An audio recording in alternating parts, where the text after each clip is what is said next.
बस्नको लायक नै छैन यो घरमा सधैँको कचकच।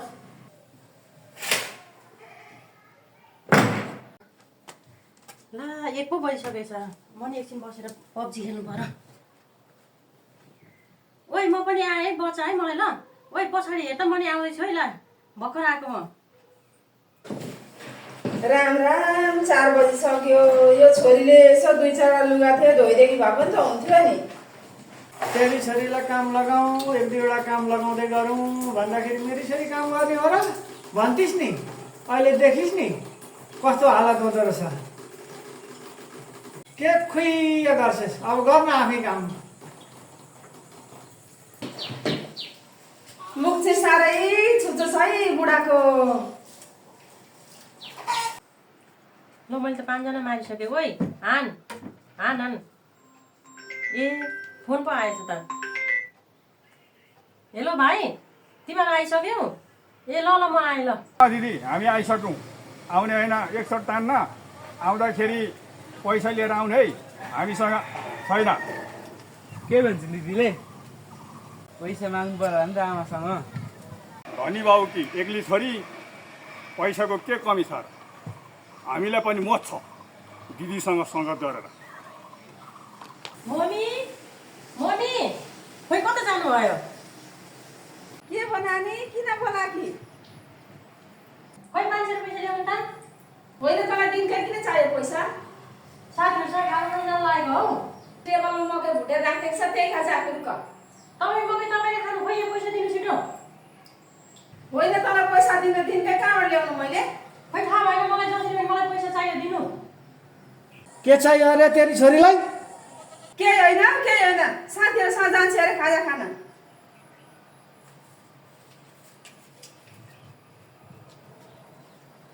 छिटो आइज है नानी भरे। ए तिमीहरू आइसक्यौ? खोइ ल्याउनु त एकचोट तान्नु यहाँ कस्तो गाह्रो भइसक्यो। अघि तिमीलाई पैसा लिएर आऊ भनेको होइन एकचोट तान्ने कहाँ हामीसँग पैसा छ र? पैसा देऊ। भाइ पैसा जाऊ चुरोट लिएर आइहाल। नै म जादिनँ मलाई डर लाग्छ। जाऊ न जाऊ केही हुँदैन जाऊ। जान्न म जान्न। जा न जा बाबाले पठाएको भन्। भाइ माल त ल्याएको छ नि? छ पहिला चुरोट त ल्याउन दिनु न। भाइ दिनु। ए भाइ छिटो गर छिटो गाह्रो भइसक्यो क्या यहाँ। अलिक यहाँ म लास्ट उयो भइसक्यो। यहाँ माल हाल्दैछु नि त मैले हाल्नु परेन। कति हात लाग्यो हौ दिदीलाई पनि हो। ल ल लिनु ल। खोइ लाइटर छैन छिटो लाइटर निकाल न छिटो ल भाइ। निकाल्दैछु नि हो। कति हात लागेको दिदीलाई पनि यति।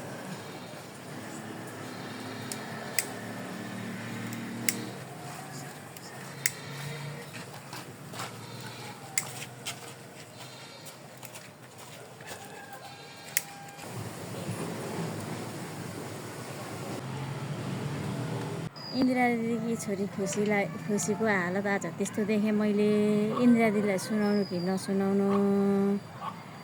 सुनाएँ भने पनि रिसाउनुहुन्छ होला। के गर्नु? सुनाउँदिन है। जेसुकै होस् है अर्काका छोराछोरी बेकारमा भए फेरि गाली खाइन्छ होला। के भन्नुहुन्छ?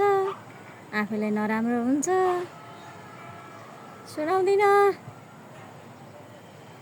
कि होइन सुनाउनै पर्छ। खुसी पनि त आफ्नै छोरी जस्तै त हो नि। गाउँकी चेली हामी पनि चेली नि त हुन् नि। कि दाजुलाई सुनाउँ कि भरे फेरि दाजुले गएर छोरीलाई कुट्नुहुन्छ कि बा एकैचोटि? के गरौँ? कसलाई सुनाउँ? सुनाउँछु जेसुकै होस् दिदीलाई नि सुनाउँछु। जेसुकै रिसाए पनि रिसाउनुहोस् कुटे पनि कुट्नुहोस् मलाई जे भए पनि सहन्छु। दिदीलाई जे भए पनि म सुनाउँछु। अहिले नि पो जानु पर्यो हो इन्दिरा दिदीलाई भेट्न। यस्तो कुरामा पनि के ढिला गरिराख्नु हौ? दिदी इन्दिरा दिदी कता हुनुहुन्छ हौ? इन्दिरा दिदी सुन्नु त। के बोलाउने? के भयो? ए